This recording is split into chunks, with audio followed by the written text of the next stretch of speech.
네, 여러분 안녕하세요. 킹제임스 성경과 함께하는 청죽입니다. 오늘은 그리스도의 부활이 구원의 영수증인가 라는 문제를 가지고 교제하고자 합니다. 여러분 혹시 예수 그리스도의 부활이 죄인이 구원받았다고 하는 영수증이라고 알고 계신가요? 자, 오늘은 구원파에서 가르치는 예수님의 부활이 구원의 영수증이라고 하는 왜곡된 가르침에 대하여 그것이 성경적으로 맞는 이야기인지 아니면 틀린 것인지를 알아봅니다. 과연 그것이 개혁성경이든 킹제임스 성경이든 성경 말씀에는 영수증이라는 단어가 나올까요? 물론 안 나옵니다. 이것은 다름 아닌 그곳의 교주 목사가 지어낸 말에 지나지 않지요. 사도 바울은 고린도전서 15장 16절로 19절에서 이렇게 말씀합니다. 만일 죽은 자들이 일어나지 아니한다면 그리스도께서 일으켜지지 아니하셨으며 그리스도께서 일으켜지지 아니하셨다면 너희 믿음이 헛되고 너희가 여전히 너희 죄들 가운데 있으며 따라서 그리스도 안에서 잠든 자들도 멸망하였느니라 라고 설교하였는데요. 구원파 교주와 목사들은 이 말씀을 인용하여 이게 바로 죄인이 구원받았다는 영수증이라고 주장하고 가르쳐 왔고요. 그곳은 지금도 여전히 그러고 있습니다. 참으로 안타깝기 거지가 없습니다. 갈라디아서 1장 6절로 9절에 가보시면 사도 바울은 이렇게 경고하고 있습니다. 그리스도의 은혜 안으로 너희를 부르신 분을 너희가 이렇게 속히 떠나 다른 복음으로 옮겨가는 것을 내가 이상히 여기노라. 그것은 또 다른 참복음이 아니며 다만 너희를 어지럽히고 그리스도의 복음을 왜곡하려 하는 자들이 들어있도다. 그러나 우리나 혹은 하늘로부터 온 천사라도 우리가 너희에게 선포한 복음 외에 어떤 다른 복음을 너희에게 선포하면 그는 저주를 받을지어다. 우리가 전에 말한 것 같이 내가 지금 다시 말하노니 만일 어떤 사람이 너희가 받아들인 것 외에 어떤 다른 복음을 너희에게 선포하면 그는 저주를 받을지어다. 여러분 2000년 전 처음부터 사도 바울이 선포하였던 복음의 내용이 아니라 그 외에 어떤 다른 복음을 선포한 자는 저주를 받을 거라 했는데요. 그 선포자들은 물론이요, 그것을 옳은지만 알고서 아무 생각 없이 따라가는 자들 또한 저주를 받는 것은 당연한 거 아니겠어요? 저주의 결말이 무엇일까요? 바로 죽음 이후 자신의 혼이 가는 곳이 지옥행이라는 것입니다. 그리고 왜 자꾸 구약시대의 짐승의 피와 예수 그리스도의 피를 뒤섞어서 복음을 전합니까? 그리고 왜 그것을 믿고 따라가고 계십니까? 예수 그리스도의 보혈이 구약시대의 짐승의 피처럼 고작 죄를 덮어놓는 효력밖에는 없는 건가요?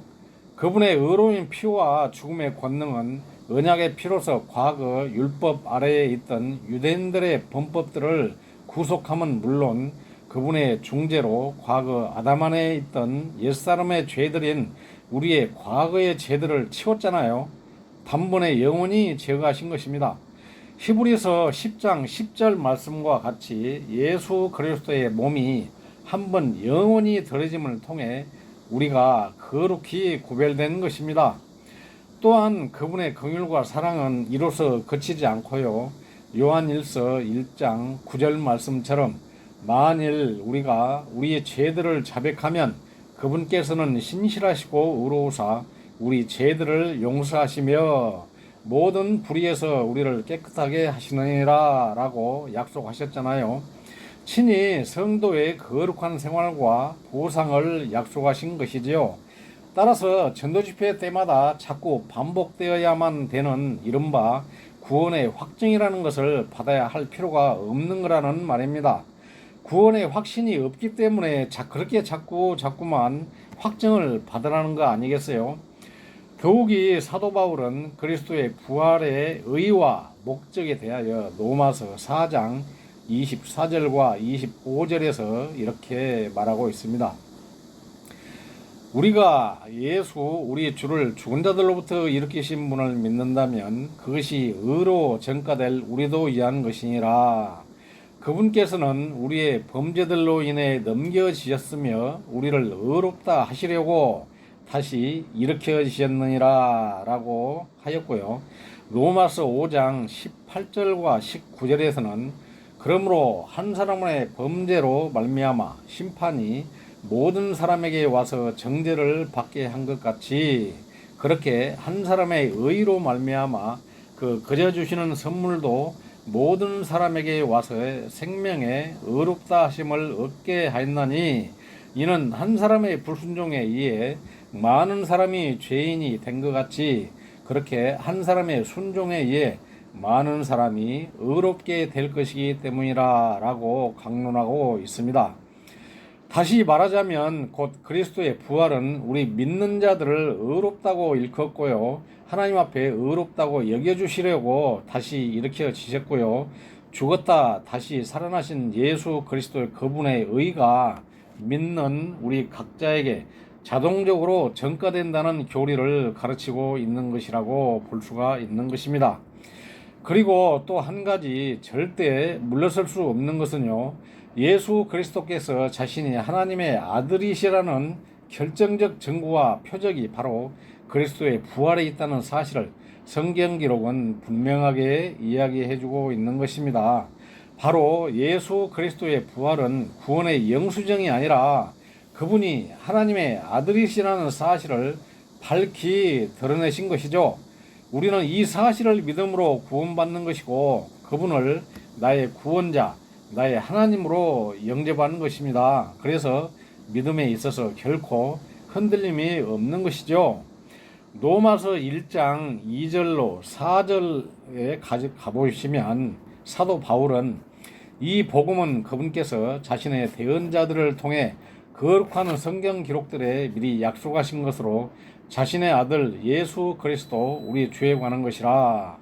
그분께서는 육체로는 다윗의 씨에서 나셨고 거룩함의 영으로는 죽은 자들로부터 부활하심으로써 권능 있게 하나님의 아들로 밝히 드러나셨느니라. 바로 예수님께서 하나님의 아들이시라는 사실은 하나님의 독생자로서 사람의 모습으로 육체를 입고 사람의 아들로 오신 그분께서 갈보리 십자가 위에서 죽으시고 셋째 날 죽은 자들로부터 부활하심으로써 자신이 하나님의 아들이시라는 사실을 권능 있게 입증하셨다는 진리인 것이죠. 뿐만 아니라 구약시대 족장 다윗은 그리스도의 부활을 미리 보며 이렇게 말했습니다. 또 이것을 미리 보았으므로 그리스도의 부활에 대하여 말하기를 그의 혼이 지옥에 남겨지지 않았고 그의 육체도 썩음을 보지 아니하였느니라 하였느니라. 사도행전 2장 31절과 시편 16편 8절로 10절에 정확하게 나와 있습니다. 다시 말해서 그리스도의 부활을 그분의 육체가 죽었다가 무덤에 장사 지낸 바 되고 그분의 혼이 지옥에 남겨지지 않고 그분의 육체도 썩음을 보지 않았다는 이 두 가지 변할 수 없는 사실을 가지고 예수 그리스도의 부활을 이야기한다는 것이죠. 또한 이 사실은 신약성경 사도행전 13장 33절에서 사도 바울이 밝힌 바와 같이 그들의 조상들에게 약속하신 대로 구약성경 시편 둘째 편에 너는 내 아들이라 이날 내가 너를 낳았도다 함과 같이 이날은 그분의 부활의 날로서 그분께서 친히 이 땅에 오셔서 갈보리 십자가에 달려 죽으시고 죽은 자들로부터 다시 일으켜지심으로 썩음을 보지 않고 자신을 믿는 자들에게 의가 되신 것입니다. 여러분, 이러한 사실은 이 땅에 오신 하나님의 독생자로서 부활 안에서 그리스도의 출생을 의미하는 것입니다. 그러므로서 히브리서 1장 5절과 같이 하나님께서는 또다시 아버지가 되시고 그분께서는 아들이 되리라는 말씀이 성취된 것이죠. 그런데 잘못 알고 있는 목사님들은 이러한 그리스도의 부활에 대한 그 의의와 목적 그리고 진리의 본질을 훼손하고 다만 죄인들의 죄가 예수님의 피로 용서되고 구원받았다는 영수증이라는 한마디 왜곡을 통해 신자들의 눈을 멀게 하고 그리스도에 대하여 바르게 알지 못하도록 회방하는 범법들을 저지르고 있는 것입니다. 그러니 은혜의 복음이 올바르게 전달되었을 리가 없고요. 구원의 교리가 바르게 전파되었을 리가 없는 것이죠. 따라서 다른 복음이 될 수밖에 없는 것입니다. 고린도후서 1장 21절과 22절로 가보시면 사도 바울이 이렇게 말합니다. 한편 우리를 너희와 함께 그리스도 안에서 굳게 세우시고 우리에게 기름을 부으신 분은 하나님이신데 그분께서 또한 우리를 봉인하시고 우리 마음속에 성령을 보증으로 주셨느니라. 에베소서 1장 13절과 14절에서도요. 너희도 진리의 말씀 곧 너희의 구원의 복음을 들은 뒤에 그분을 신뢰하였고 너희가 믿은 뒤에 또한 그분 안에서 약속의 저 거룩하신 영으로 봉인되었느니라. 이 영께서는 값주고 사신 그 소유물이 구속을 받을 때까지 우리의 상속료의 보증이 되사 그분의 영광을 찬양하게 하시느니라. 즉 예수 그리스도를 믿음으로 인해 하나님께서는 믿는 우리 각자를 자신의 소유물로 봉인하셨는데 그 보증으로 우리 마음속에 성령을 주셨다는 말씀인 것이죠. 그러니까 구원받았다는 증거는 바로 자신의 마음속에 하나님으로부터 주어진 성령이 있느냐 없느냐로 결정되는 것임을 알 수가 있습니다. 구원받았다고 말하는 사람이 자신의 마음속에 성령님이 계시는지 안 계시는지도 모르면 안 되지 않겠어요? 로마서 8장 16절에서는 성령께서 친히 우리의 영과 더불어 우리가 하나님의 자녀인 것을 증언하시나니라고 기록이 되어 있고요. 로마서 8장 9절에서는 그러나 너희 안에 하나님의 영께서 거하시면 너희가 육신 안에 있지 아니하고 성령 안에 있나니 이제 어떤 사람에게 그리스도의 영이 없으면 그는 그분의 사람이 아니라 라고 분명하게 규정하고 있습니다.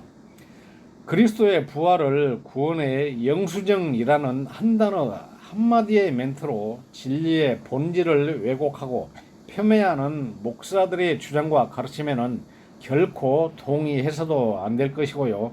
그것을 믿음으로 받아들여서는 안 되는 것이죠. 성경의 전체적인 주제가 구원만을 위한 것은 아닙니다.